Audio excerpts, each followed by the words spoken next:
pretty much had a video camera in my hand. Um, but I wanted to, up until I was like about 16, I wanted to be in the service. And then something kind of clicked with me. And I think maybe it had to do with my brother coming back from Iraq and just being like, hey, this isn't all it's cracked up to be. And then that's sort of the time when I was like, okay, well then I'm gonna give this film directing thing because I was always like a C student, it was not like I was gonna even go anywhere else, or Yeah. let alone if I was gonna go to college, if I was even gonna finish it. But I had gone to film school at Brooks Institute of Photography, which is in Santa Barbara, and was making like film schools are really interesting in the sense that they're a very Darwinistic sort of ecosystem for like it's a smaller version of basically LA. And Right. they pick directors and producers based off of popularity who you can get to vote for you. And that's the AFI or no, yeah, AFI system of how to handle like the classroom politics is, you have a teacher is sort of like an arbitrator, but basically everybody's going at it because everybody wants to be director, and you negotiate. You go, oh, well, y'all be a cinematographer for this one, but you got to vote for me for director for that one. So I had written horror shorts, and that was my shtick in film school. And I had been lucky enough to be able to get selected for two of the major, sort of like, the beginning final project, and then sort of the middle of your curriculum final project. And I had, for the second one, uh, I was going to shoot it on 35 millimeter. And this is 2006. And yeah, no, this is 2000 and, yeah, five. But I had written this thing in mind for Tony Todd, who plays the Candyman Yeah. in all the Candyman movies, and he's sort of this genre favorite. So I had gone to the Shrine Auditorium and like stood in line for his autograph, and then when I got to like the front, instead I just pitched him my college thesis like project, like Nice. to star in. And I was like taking up a lot of like, the time people behind me were getting, pissed off.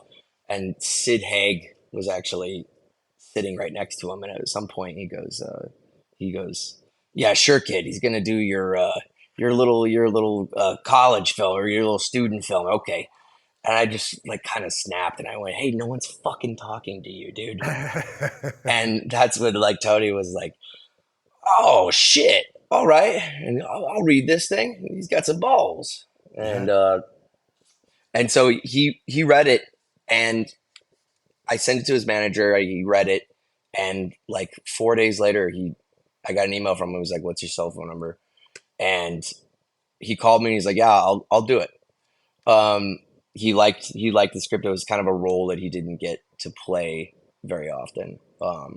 It was like, he's playing like a family man, like a bereaved doctor Yeah. in it. And uh, so I here it was like in film school, and I still have another year and a half to go, and I've got like the school promoting my student short film that's now in the festival circuit. Um, it had done Tribeca, and it was doing like really well for it, like in the student film category.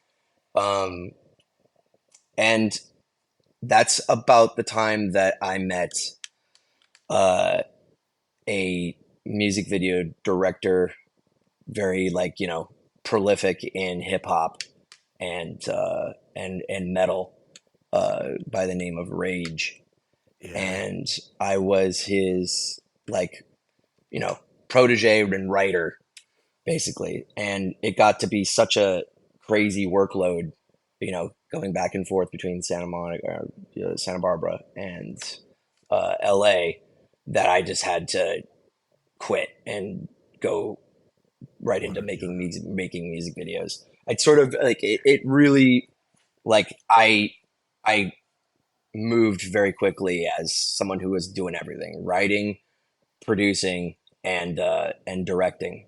The videos that he were like the number two or number three singles with the smaller Yeah. budgets. And just on And that, Kev, so you said there about, uh, you contemplated the service, or going maybe into a military career. You had an interest in the filmmaking. Was there ever an idea in your head, because you didn't know what was ahead with the music videos? Was there ever an idea in your head where I'm going to be maybe doing a video journalist, say, over in war zones? Or was it like, no, I either go full into maybe if it was going to be military, or pursue the directing kind of writing career?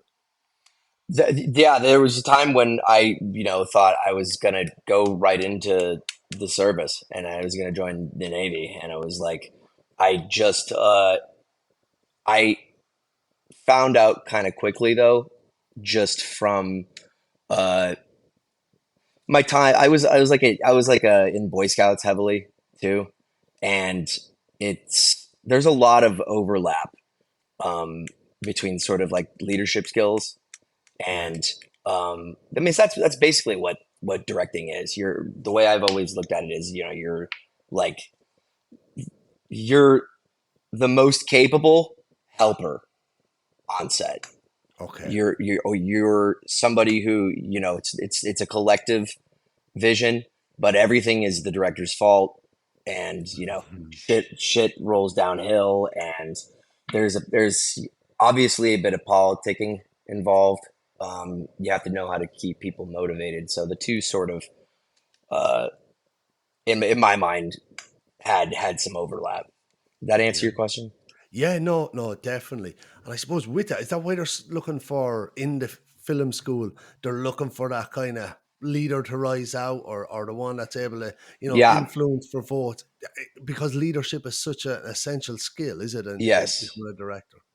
Absolutely. Basically, the way at that, I mean, you're look at it this way: you're hopped up on caffeine, parliaments, and beer, and your curriculum cinema. And if you're doing it right, and you sort of get this time to just, if you know whatever, people have different situations. I had Sally Mae loans at that point, and it was like I was just watching films and completely 24 hours a day obsessed with anything film, and just pacing around a rented bedroom thinking every day, how can I be a film director? And So it ambition pervaded was basically really everything there. I did. um I you know I didn't have any other distractions, anything like that. That's In that period of time, that was like those were like sort of, I would say, my topsoil, that period right there. And And that's what's it's needed, though, I'd say. Like, just with that class. So with your class, Kevin, like, how many would have went on to pursue a career being a writer, director, or in the film industry, say when you were in the Santa Barbara school? I mean, the it was a pretty well-known film school, and it was at the time very sort of respected, but like lower than USC and UCLA and NYU, but like right sort of in that and New York Film Academy area. And some of the people obviously are in your class are not even going to be film majors, next. But Yeah. you going through a program, and uh, you've got like a washout rate from who transitions from actually being a student to moving to LA and actually being in the industry. That's like, I'd say initially an 85 85% uh attrition rate. Whoa. And then that's just the first year, you know? And then you notice that friend group that you moved to LA with is getting, you kind of hear about who washed out, who rang the bell, and Yeah. it's just like you they drop like flies from about year 5 to year 10 is sort of when the majority of the rest of them go. Wow. Yeah. Some of them also are able to move back home and still maintain, some type of a career, um, doing it an interesting way, which is, you're only going to LA and flying in if it's something's like totally real, and Okay. you're there to knock it out. But then if you do that, you sort of miss you know, the politicking and the schmoozing and, going Yeah. around Well. trying to meet people. And that is probably just as important because at the end of the day, like surviving and having this, you know, being able to still pursue your dream, like you got to have different things that are keeping your artistic life alive. You're not always going to be able to be directing exactly your, dream project, even at, a $500,000 budget level or whatever. So you have to be constantly sort of keeping your bravado up and, Yeah. hyping yourself up that you're still a director, even if you're not working, you know, Yeah. presently. And that comes down to this sort of mentality of like, okay, if you've directed something, if you've directed a short film and it's finished, it's professional, then there's nothing to stop you then from calling yourself a director. Like, Yeah. there's some people that, they'll call themselves a director and they've never directed anything. But, Yeah. but once you've done something that you present to people and it is good or professional even, it's like you have to have this mentality of, look, I'm a director, and if you disagree, I'll slap you in the face. like, like, and that's kind of how it has to be. Yeah. Especially transitioning from film school, because that's when when everyone's like, oh, you got a PA and you got to be all that different stuff. Like, you do, or you could make money outside of the film industry, which would then allow you to be staying on track with your directing career by paying Peter to Paul. It's like Yeah. at the end of the day, it really is all about uh, it's about durability. Like you have to be able to sustain and stay uh, focused. There's a lot of things that will distract you along the way. There's a lot of things that women, drugs, uh, yeah, I mean, you name it. Yeah. Like there's And a there has million to be different that. reasons. Say There again? has to be that. That like you have to have really high self-esteem. I think that's probably one of the biggest things. Like even I watched your the movie you produced, uh, Charlie Says, Oh and yeah, in that movie, I think what's so it's so impactful is when he gets rejected by that the record guy that comes, and then you yeah. just everything starts Dennis to Wilson. unravel. And then and so rejection. There's three types of rejection I find. So there's the likes of Manson, which it sends them into this like psychopathic rage. Same what happened with Bundy. His first girlfriend rejected him, and then he Right. went to find surrogates. So you have one end of the spectrum, that side. The other end is the likes of Michael Jordan, which didn't make the varsity team. You have Hmm. Stephen King, 30 publishing houses he was rejected from, with Carrie, so you have them ones that have persistence and turn it into a positive. You have the ones that turn it into an extreme negative, the more Right. psychopathic. And then you have the Right. middle that just give up, which is probably the majority, and it's the most sane, I think, response. Because Yeah, the other two there's definitely some psychopathic overlap between people that voraciously pursue their goals and don't sort of let anything stand in the way, and those that just are missing that extra little whatever it is, the special sauce in the chromosome or whatever that makes it so you can't feel empathy, you can't, you can't, Yeah, or you're not as much, and definitely, yeah, I mean, you're at that point, it's like you're young, you're winning still, and you want to try and keep that going as long yeah, as you can. You have to have this sort of attitude that's like, uh, well, what is it if it's not going to be this? mm, And if you give yourself, in my opinion, if you give yourself a recourse, if you give yourself an escape route from your goal of directing and producing and writing, and I think that that's gonna be what you end up doing.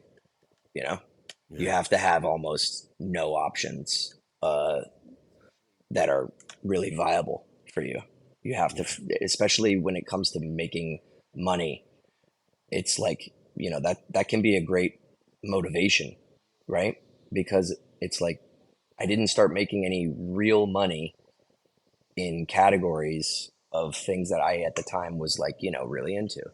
I was finding success in hip hop music videos, and I was okay, finding success in R&B. I mean, look, I've got a Slayer shirt on. I don't listen to hip hop, you know, but I that not even a little. But it's like that sort of like that was actually a good thing because I everything I was writing was purely cinematic. Uh, I had no preconceived ideas of watching hip hop music videos and being a fan and all that stuff. So everything I was doing was purely cinematic narrative. Sort of yeah, didn't look or seem like anything else. There was you couldn't someone couldn't watch that and go, oh, that's like that other video. I mean, that occasionally happened just because of sheer chance. When you make so many, it's like there's gonna be stuff that is found in other music videos. That's what music videos are. yeah. They're a bunch of Um, crazy. It's in a crazy experimental playground. You know. yeah, yeah. But what's the process like? So, like, say with one of the, I see you did a video for the game and Omarion. So the song comes in. What's the process? How do you turn it into a video? I know that's Uh, probably a stupid well, question, but so it depends what when a treatment comes in. This is pretty much what you're doing now the rest of the evening, no matter what you had planned. If you're supposed to write on something, it means that it needs to be ready within 24 hours from a record label or through a commissioner. And you break down a little bit of. I'm going to make this obviously a balance of viability. Like you can't just not everybody's Spike Jones. You can't just like have a guy running in slow motion on fire down the street in a one shot.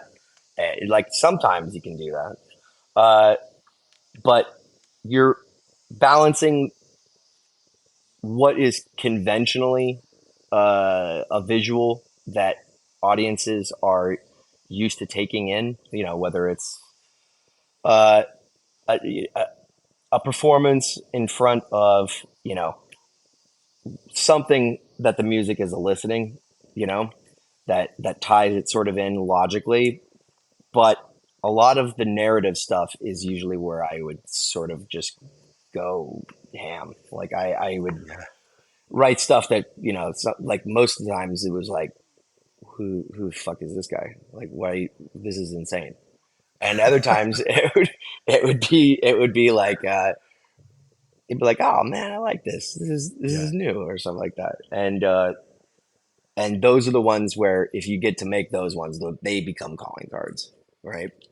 So I had done that with like Nipsey Hussle, rest in peace, and I had done that with sort of like Omarion and the few early ones, Jason Derulo in the beginning, and then that helps you get traction, right? Because you're if you do a good one, you'll get three.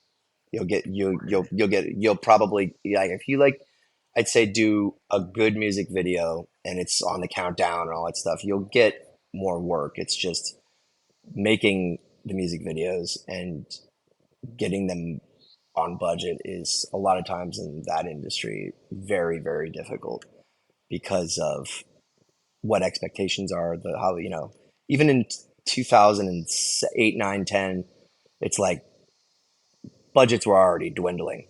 Like the Oh yeah, heyday of you know anonymous content and Oil Factory and Partisan, those days were sort of already in the past, and now you've got maybe 40 directors fighting for every single budget, and crossing over genre is just you know you have to play any single advantage you can. A lot of times you get these videos awarded through a personal relationship with the artist. um, yeah, like if you've done one of their videos and they like you, and it was a good experience for them, they'll they'll sometimes just go directly to you for the next one. So it was a lot of that. I mean, that's how I was able to do in the time that I was doing music videos, like over 100. yeah. So It's yeah, prolific, yeah. And Well, how does that translate then, Kev, over from okay, you do music videos into say going into movies and into horror and stuff? Is it same principles but just different, or is it a complete different ball game? it's a totally different ball game, but a lot Okay. of the building blocks are the same, right? So obviously, I never wanted to do music videos, but Yeah, I did want to be a director. And if you are relevant and you're doing work and you're creating things, you're playing with all the toys, you're familiarizing yourself with how to, sometimes, wield a crew of, 20 to 30 people sometimes with cast. It's like those are all essential skills of yeah, what a director does. Um, and you really get a sense of how you can move during a day, right? So I mean, like yes, there's blocking and obviously the narrative. Like when it comes to like a feature, there's like nothing I hate more than it's beautiful, it's great cinematography. It's like yeah, I know, motherfucker, it's a movie. It better be beautiful. Like it better look good. That's the price of entry. How are yeah, the performances? How how is the dude does the film pay off? yeah, Is there something that's moving about it to yeah, you? Uh, so that can also be in music videos. Music videos have a beginning, a middle, and an end. yeah. Just like a movie. And how is it like? I can imagine some of them rappers are wild boys. How is it? How is it working with them? Like, is Yeah, it like the crazy? stories I have are absolutely insane. They're Insane. absolutely insane. Uh, yeah, I uh, I did I mean, you name it, I've had it. I've been held up at gunpoint on videos. I've been held up at knife point. I've had someone try to steal my car on set, and honestly, the scariest, the closest I came though to death was on a on a on a metal video. But the point was is that like you name it, it goes on. Like payoff, crooked commissioners, crooked fire inspectors. Uh, it's kind of like it should be, it'd be like a Red Dead Redemption video game, trying to be a music video, running around, uh, and getting into hijinks. Yeah, I can imagine. There's a movie in that alone, directing Yeah, some of them film yeah, or yeah. videos. I mean, yeah, it's just it was that, but also I'm like a little bit of like a wild man, so like I Yeah, kind of thrived off of that, you know. yeah, Like yeah, I loved the idea of like you know some like Jewish white kid in the middle of the ghetto just like making these videos, and then it just yeah. being you know in an area like I'd have cops like pull up and be like, you know where you are, and I'm like, yeah, I know. And at the end of the day, not smart, but you think you're invincible. Like if for me on my stuff, it's like an AD is not really the person keeping the day and moving he's there to be like Denzel Washington in Crimson Tide, not giving me the launch code You know, he's there to hold me back, like to be like, what's going on now? No, that's not happening. No, we're not doing that, Kevin.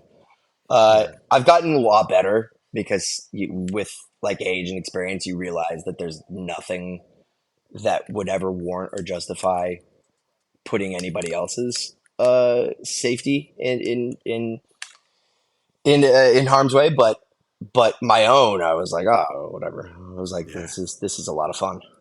Definitely. And the thrill, I'd say, of it and stuff like that would have been, Y- really alluring. yeah, because it's such an enhanced timeline, right? So it's like it's the same old shit, dude. It's like what do you want? We don't know. When do you want it? Yesterday. So it's like you're doing this video, you're rushing uh, uh trials and tribulations. Uh Yeah, so I'll go with that question again anyway. So, yeah. yeah, Kev, you were in your room, and you were looking at all these movies. What were you analyzing? What were you breaking down? Were you looking at it, say, from a writer's perspective, from a producer's perspective, or a director's, or kind of all the whole holistic view? So like smart money at that time is like if you're trying to figure out how you're going to direct your first feature, right? Or your first film or whatever. Uh you're wanting something that is going to be obviously contained, right? You don't have a lot of money starting out doing stuff. So you basically want to chew anything you bite off though. Like so it's like what can you execute well? What type of a story? What type of characters? What do you have access to? And who are the best actors? Because a lot of it comes down to that. A lot of it comes down to uh, for me, every single film that I love is usually a character based, you know, film, Yeah, meaning that they've got strong, compelling characters in which probably a little bit disproportionately compared to other movies, you spend a little bit more time at least getting to know. And that way, sort of the volume is turned up on everything that happens subsequently in, the second act and into the third. It's like if you don't care about these characters, then why the fuck even like watch the movie? that's it. To see like the new CGI version of a car in space and shit. You know, No, it's no, always I, for I me. don't. It's always characters as well. Have you? Is there a movie or a character that really stands out in your evolution, I suppose, and your interest and kind of passion into filmmaking? Yeah, Martin Riggs in Lethal Weapon. Ah, Like that okay. is that's that Shane Black's character is that character's quintessentially like the best. It's the best buddy cop movie ever. Yeah, And he's written so well for you to understand his pain, and also you haven't like alienated him in any yeah, way to the audience. It's like a lot of times it's like when they're these incredible badasses in films, it's like they're brutalizing and killing people, and if you watch the film with any real sense of realism, you're like, oh, he just fucking murdered this guy, you know. But yeah, with that character and what was on the page, it was like even though he was capable of like these uh once he finally went into beast mode in the end, it was like you still cared about his relationship and dynamic with even Murtaugh's daughter, and uh all of those things paid off and came full circle. This is a awesome script and an awesome character. yeah, and that's it. It's so magic What's when you what's get what about you? What's your favorite film characters? favorite. Like I think American Psycho is just one of them. Yeah. I actually have him tattooed. I have Bateman tattooed on my arm. That kind of. Just I'm obsessed with that movie, Do you man. really? Let me. You really do. I'll Is show it? you Let me here see when you it. see it. Oh yeah, I'll be Yeah. damned. That's probably a good segue for uh, how I came to be working with them. Yeah, with Uh, director. Yeah, I Yeah, seen that, Mary man. That Harron and must have Guinevere been Turner. insane. I mean, I, I'm obsessed with that movie too. Yeah, Like that's how this all started. Was I was just basically on a plane to Sundance for the very first time, and I sat next to coincidentally Guinevere Turner. And if you know anything about the lore of, you know, how that movie was made and how there was a real problem in trying to create a draft that of the script that actually would be a good movie.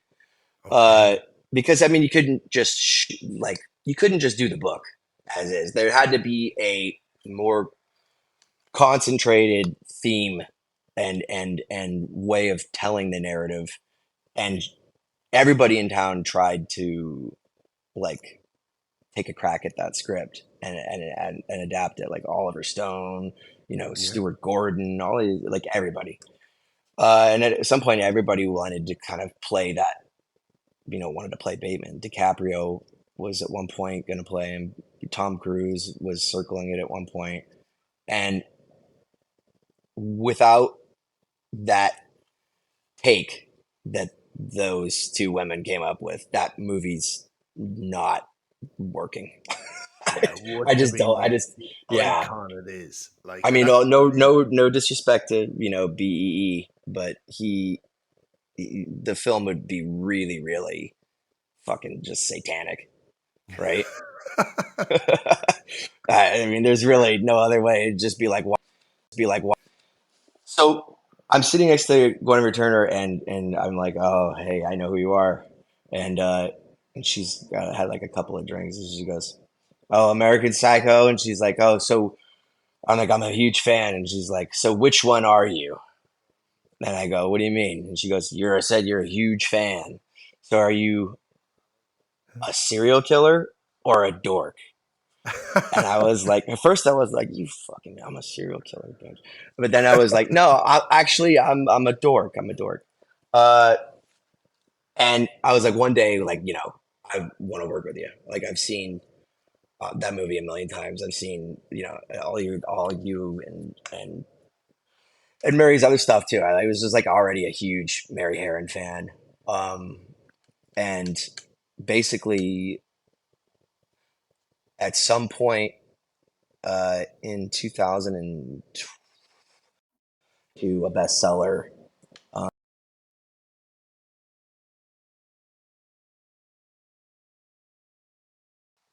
love it. Everybody on the show is vaping. Yeah, I It's know. just I like this is know. one thing all of them have in common. They're all nicotine junkies. I was just Yeah, like, that's it. yeah, It's a thing. But uh, yeah, that so yeah, you were at yes. the family. Yeah, so she had grown up in a cult and in a cult and went for it, and she adapted. At the time, there was another director attached to this Manson film, but the idea had been like we had no interest in like a Summer of Love Manson movie, like you know with the sex and the drugs and no, like we Yeah, wanted like something different. Like we wanted uh originally it was going to be like I always just was like really fascinated like so how did he like actually convinced these people yeah, to do this stuff.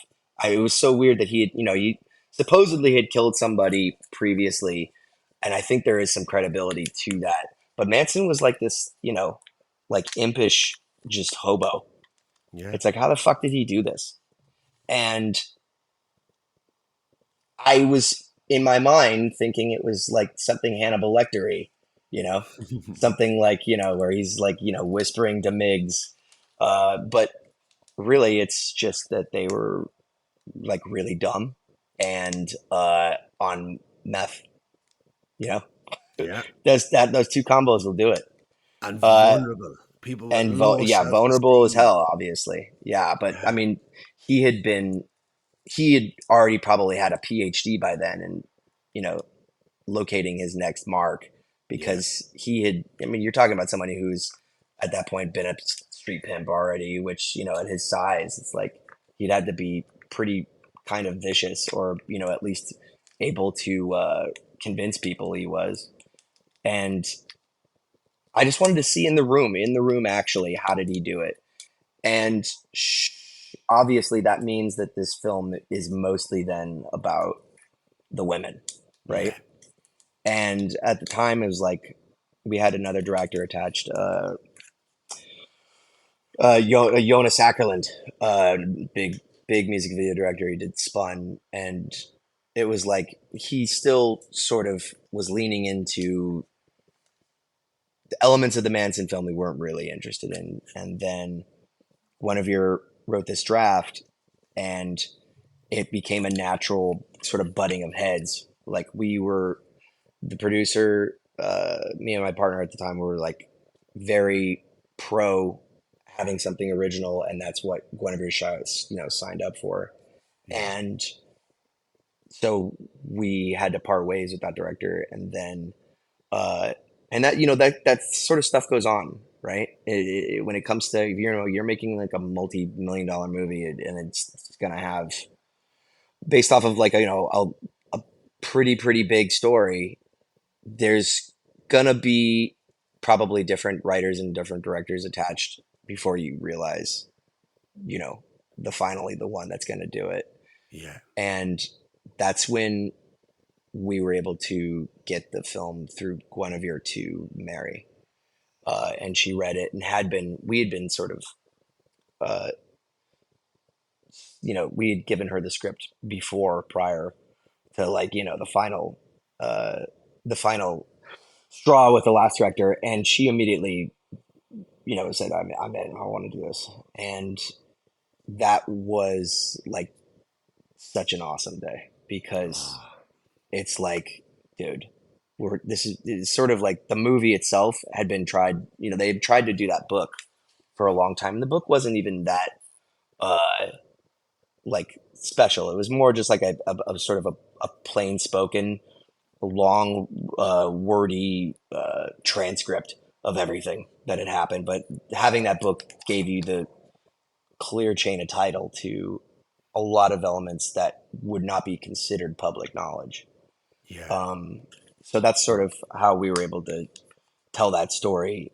Uh, and And then, it's such a fascinating story. That's the thing. Like it kind of has everything in it. Like it has, the kind of serial killer element, the cult element, the brainwashed element, the music scene, hippies, drugs. It's again, it's kind of almost a film's like for a filmmaker. It has so much. It's probably hard to choose which to kind of really focus in on. But I think the angle you took, kind of going down the girls' stories, and number one, that Matt Smith he did, I think he was incredible. Kind of playing yeah, Manson and stuff like that. It's such a good job. His eyes, he had them Manson lamps yeah, when yeah, he's he there. did. And his voice, like the first time I had heard him really slip into the character was at the table read for it. That uh, Mary was running, and it's when all the cast reads everything through. And when I heard his voice, he sounded literally exactly like Manson Yeah, even at that time, because Manson's voice changed as he got older a little bit, but it was like perfect. I mean, he's a foot fucking taller than him, but that's yeah. fine. They call it acting, right? That's it. But Uh, even his hair, the beard, everything looked on point. There was times there where it nearly looked like genuinely looked like Manson, the eyes and stuff. yeah, yeah, yeah. I I think he did an excellent job, and I think that uh, Mary and Guinevere made a really awesome Yeah, movie, and they I'm really pretty did. proud of that film.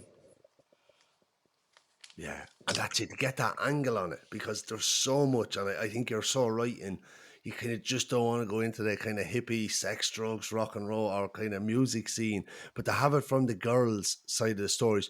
I read a really good book. Now it's fiction, but it's based on Manson. Emma Klein, uh, she wrote a book called The Girls, and it's Hmm. so powerful. Like Manson, it's Russell instead of Manson and Was stuff. that But adapted as well? I don't know if that Was was adapted, but it could have been. I think It it could have been. was. I think it was. Yeah, Yeah, and that was sort of one of the dueling thing in the town is like they're you know how there'll always be kind of dueling films. yeah, There's a dueling. there's a dueling, Manson girls, script running around, and that seems to kind of always happen because then it's great if you get involved in that and you're one of the, two films because you feed the press is always usually mentioning the other film and vice versa, so you get basically Yeah, double sort of the P and A, or so to speak. yeah. But Like White House down, Olympus yeah, has exactly. We right. could do this all day. I mean, I could think Yeah, of Deep Star Six and Leviathan. Like, they all sort of come out at the same time, and a lot of a lot of them start because one of them, somebody involved with the other one, got kicked off of that, and they were like, "No, I still want to fucking make my sea creature movie," or something like that. yeah, Uh, but uh, in fact, at the time, it was like the Once Upon a Time in Hollywood was getting ready to come out too. So like we got the yeah, benefit of a proper Tarantino rollout as well in some of the press. That was awesome. That was like pretty close to perfect luck. yeah. No, it was a. I really liked the movie. Really enjoyed it. And again, I think that story is just so fascinating to me. Obviously, it's a tragedy and it's a brutal story, but it's fascinating on so many kind of different elements. Anything with cults tends to really draw my attention. Anyway, it's just that kind of con Yeah, man or that kind of ability, that like manipulative ability in human beings is it's being able to work your will. I think yeah, everybody finds, that's why you when you watch stuff with Hannibal Lecter. It's like this guy's eating people. He's a psychopath, but also he's really clever and yeah, he's really able to. I mean, that scene in Manhunter where he's like, "Oh, would you mind giving me your home phone number?" And yeah, he gets the address just with trickery uh, yeah, for Graham. So yeah, like that is definitely something that really appealed to me too. Like yeah.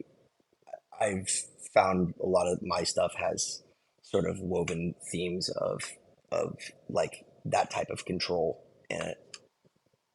Yeah, definitely. There was a really good book I'd read. I read it. Well, it must be 5 years ago. He's like a psychology professor in. I think it's in the UK somewhere.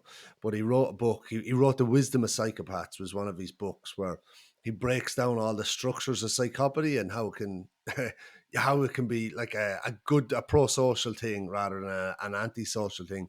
But one of his books was Flipnosis, and pretty much Hypnosis. he gathers this like huge volume of con man and con women stories and breaks them all down. And it's Like fascinating. Like some of them Eileen psychic. Voorhees and yeah, Yeah, that's yeah, like I mean, you get in there and it's fascinating. I mean, I don't, it's the same reason why, it's a cliche that everybody loves their, forensic investigational television shows and stuff like that because there's something about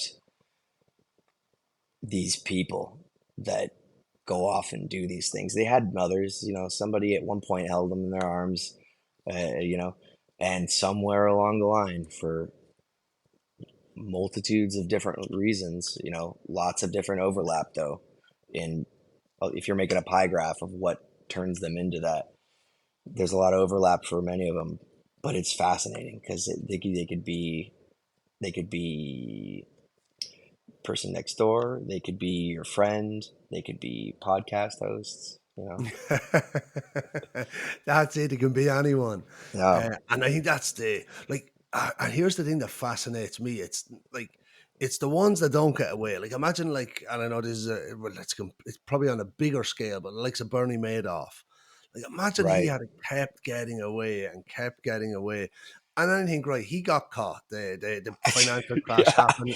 Lehman Brothers went down.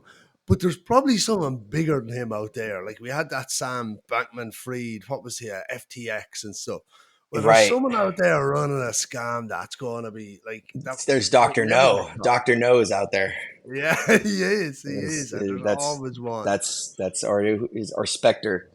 Uh, Yeah, I Yeah, the Madoff thing. That's just my favorite shit is like to the very end, him just still gaslighting the shit out of people. It's like, dude, your son has hung himself.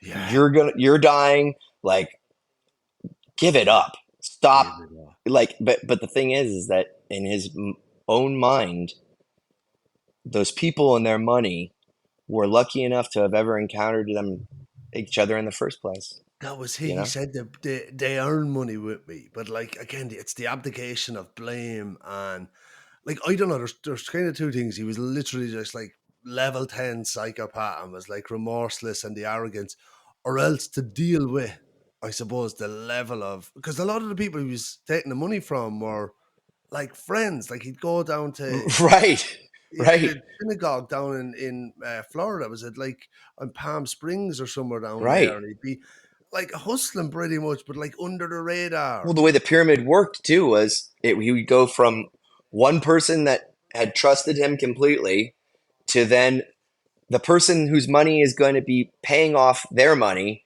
and it's just like Yeah, these are all people that at some point, it doesn't matter if it's for 5 million or 10 million. Like usually, there's a personal relationship involved yeah, when you're wiring that kind of money yeah, for an investment opportunity. It's like he probably also had some sort of general disdain for being rich as well.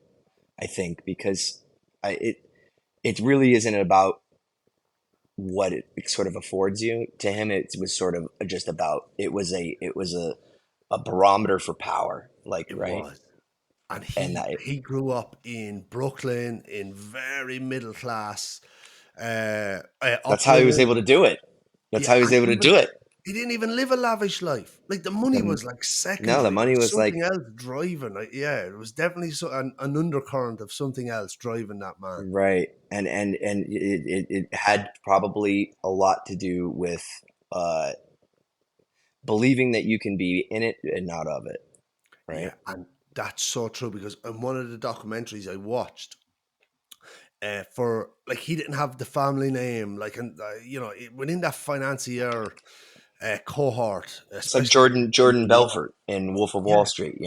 He came from upper lower class, and yeah, it's like usually they're like in the movie and they mention it's like usually you're born into it. Your father's a douchebag. yeah, His father before him was, but you got into it all by yourself. yeah. You created this hustle. Create, Uh, and he was looked down on so much. That's the thing because he didn't have right. this He had a chip on family his name. shoulder. So that He craved. There's a lot of that in film. There's a lot of ah, that in film, and the way in which I can describe it is like this: you'll go into if you're meeting with like a mini major studio or whatever, you go in and you will have this pitch if it's not a general or whatever, and you'll meet somebody who's a development executive, and you know you'll look behind the wall and there's a degree in econ or finance from like Dartmouth or something like that. And you're sitting there going, it's not a film degree. mm, It's a, and the reason why that occurs a lot where these people in high up in the pedigree of other sectors of capitalism come to film is because of the sexiness, the power, right? So yeah, it's like they have a brother, the brother's a hedge fund manager or whatever. There's all black cars up front, of wherever it is the family, whatever mansion the family's meeting or whatever. And it's like, oh, how was your quarter? And the son's like, well, we're gonna clear the $180 million on, and then the brother or the sister that isn't can't compete with the amount of money that the other sibling yeah. is making gets to go. Oh, excuse me, guys, I gotta take this Cameron Diaz, you know and everyone forgets like, hey, fuck this other brother. Wow, do you know this Cameron? Like that's what it's about. It's about uh like it's about negating someone else's power with your own. Yeah, And ego is what drives a lot of that stuff. I mean, these are sometimes people that they're moving across country to take this job, or whatever, and they only have a 1 year contract. And like in that in that hustle, being an executive, it's like you're essentially the moment no is easy. No keeps you safe. It keeps you, keeps eyes off of you. But when you say yes and it goes green, it's like you're in it now. Like this is gonna either make you or it's gonna break you. You're gonna be Yeah. you're gonna and a lot of what goes on is you're haunted kind of by uh, your last bad film and it drops you down on a rank, and so now Yeah. you've got basically your old job title, your old, and now you could have had your boss's job, but now instead you're back to where you were on a timeline 3 years ago, and everybody's terrified of that. Oh, I'd say that's hard to deal with. Like, and that's, They have yeah, spouses.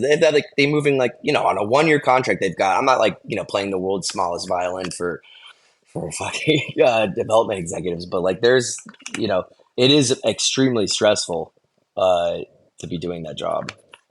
yeah, definitely. And which job do you find is the hardest? So if you're like doing the writing part, the producing, or the directing, which is the most demanding, I suppose, on you, or the most risk kind of for reputation, all that? I mean, at the end of the day, it's like I am a producer by necessity. I've never no, like I outside of like film school. If I needed something produced, I had to at least be a producer on it, right? Yeah, And if I needed something, good scripts cost money. So it's like a lot of times, and your ability to go out and find material is like you could just sit back and hope it comes to you, but it's never going to come to you. Like I still see music video directors to this day that looked up to, and like they still send that, you know, depressed Facebook post that's like still looking for that perfect script. I'm gonna make a movie, the first movie, and like they've got like a tons of big music videos, but like they're not doing movies, and it's like uh, you have to write it, you know, yeah, like you have to, and if you don't know how to write, you gotta fucking learn, yeah, and that means you gotta read, and reading sucks.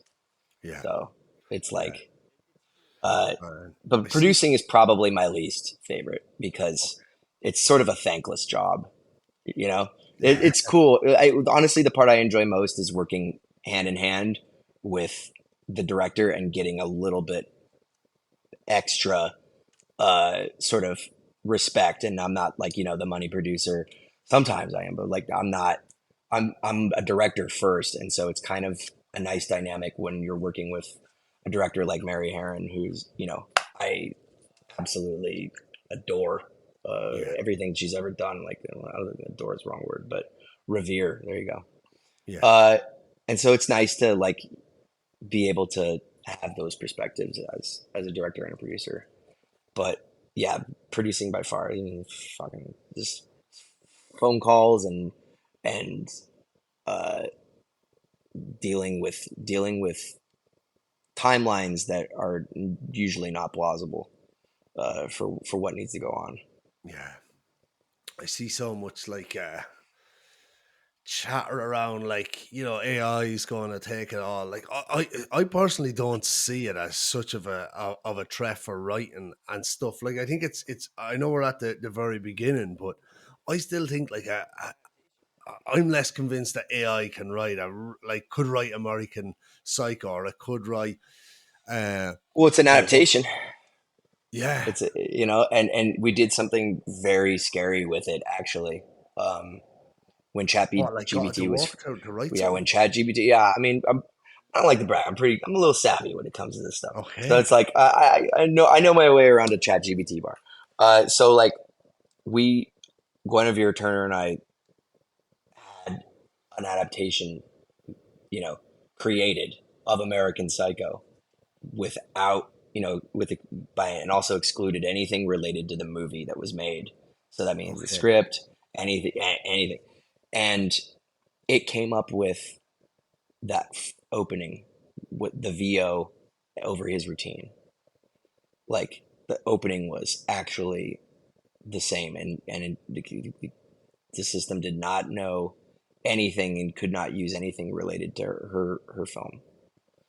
So like it Oh, finds these sort of logical ways to do something, and if it is simple, it's effective, right? Because a lot of times what's simple is what's going to work and be most cogent and clear for the audience. yeah, But when it's Christian Bale, that's the element that makes it arresting, right? yeah. If it had been if it's the wrong person playing that role, then that movie isn't that movie.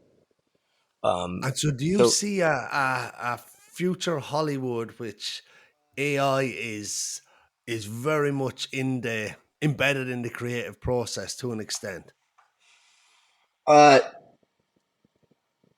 look on a timeline long enough, Yeah, I see Cyberdyne Systems Model 101 and us duking it out in the streets with plasma weapons fighting endo exoskelet.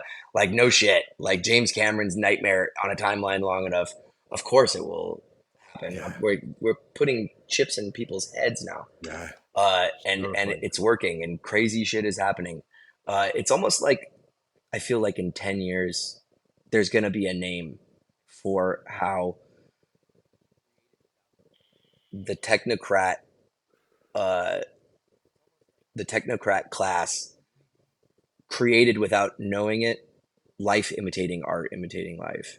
It's almost like, I mean, if you look at like the UAPs and stuff, that that looks just like the arrival. Like Yeah, that looks literally just like those. So it's like I do see some place where obviously it's gonna in the near future. I think what goes on a lot is when you have independent films, you usually get like a lot of it's not looked upon as very wholesome, but a lot of people pay three different writers peanuts, and then they get somebody else to kind of take the best elements and the best characters of each and version of merge. that script. I could see AI being one of those simple framework scripts, Yeah, right?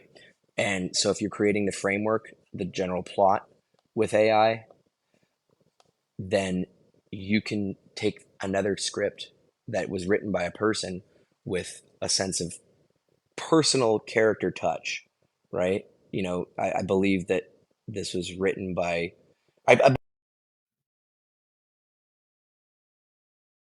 I still, I get residuals from that more than anything, I honestly. really liked that. Me and my wife watched that, and we're like, because I loved it. I was wondering what's going to happen. Like, I don't want to give away I, the ending, but does she know? Doesn't she know? What's? I this is, love the yeah, suspense. yeah. I mean, I sort of didn't know I was making a Lifetime movie. Like, Yeah, the goal was like they get a festival director, like an award-winning festival director, get him to direct a Lifetime movie. Don't tell him it's a Lifetime movie. But then, yeah, obviously, I was getting in trouble because I was rewriting the script like on the day when the executive like wasn't there. I'd be like, "That's fucking stupid. Don't say that line. No one talks like that."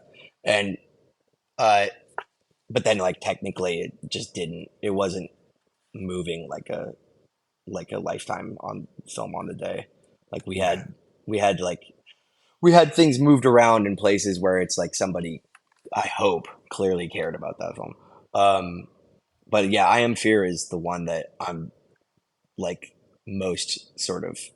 I, you know what? It's like the movie is about an American journalist kidnapped by a terrorist sleeper cell team in L.A.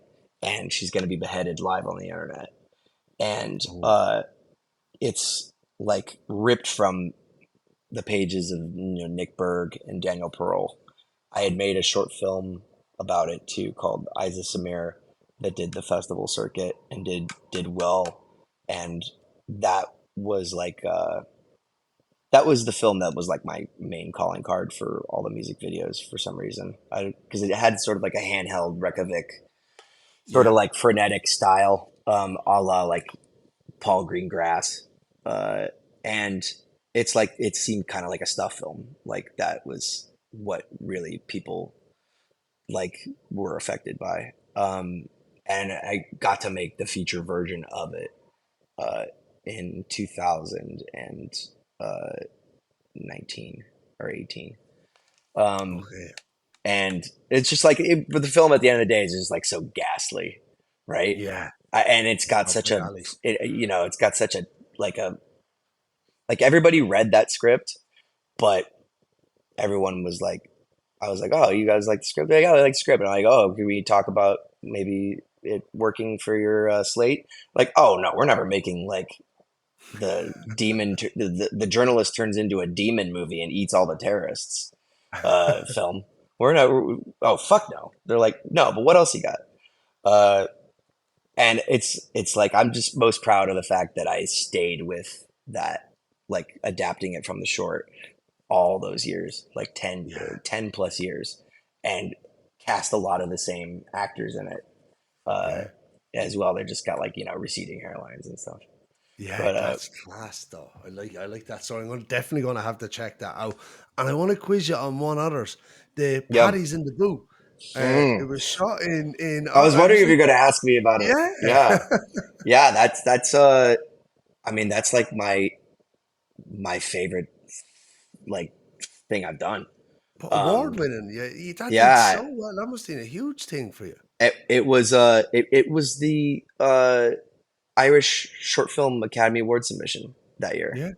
Yeah. And it was like the film like started because I was replacing another director on a Irish Film Board funded short film, and it was like a proof of concept, and it was like adapted from a play, but and it starred Owen Mackin and Kevin Ryan, and Kevin Ryan, yeah. it was like for like they're two to this day like both one of both my best friends.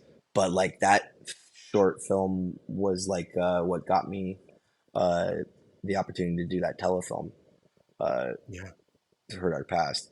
And I had the flu directing it the entire time in Ireland. And I was just like, That's Irish just wedding. I had butted heads too a lot with like the Irish film crew. I'm like, I mean, I love everything about Ireland, but honestly, like LA and New York film crews, like they don't fuck around. Like Yeah, they're yeah. like if you want to see intense and how intense it can be, try rolling out a tea trolley at 10 a.m. when like I'm trying to get first shot off finally, and I look over and the gaffer's drinking tea, you know, or it's like crazy shit like that. I'm not saying there was anything else. I'm not saying there was like any drinking on set either, but like there was like stuff that I'm like, what the fuck? Like I was on a mission on that one, and in a foreign country, uh, Yeah. How long and were you over for then? Like how long were you I think shooting that? I was there for it took we shot that in the course of 3 4 days. I don't know, but I was there Oh, for 2 weeks, yeah, prepping it, or maybe 10 days prepping it, and then post took a long time for that. yeah, It was edited in Ireland. yeah. There's Because a Sheen reoccurring Doc, theme. yeah, and all that Yeah, is yeah. So I mean, no, I love that. I love that short. And at some point there was going to be like a feature version of that one too. Uh, nice. but we've all moved on to our other demon beheading films subsequently. Yeah.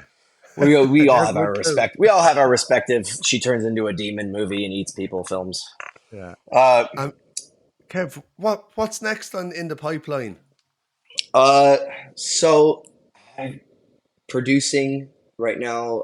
Marion Guinevere's new movie. It's Oh, an adaptation of a book called Orange Eats Creeps. It's a surrealist sort of like a not vampire, but like meth head teenage, like near dark type of yeah. on the road movie, and these homeless kids are these homeless meth head vampire type people. They're being like chased by a telepathic serial killer.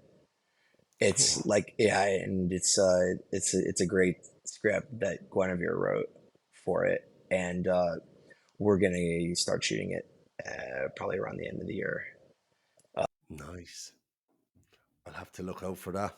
Pleasure. Thanks a million, Kev. I'll link your Instagram and all on the video. But yeah, thanks so much for your time, man. And yeah, have a good evening. Cheers.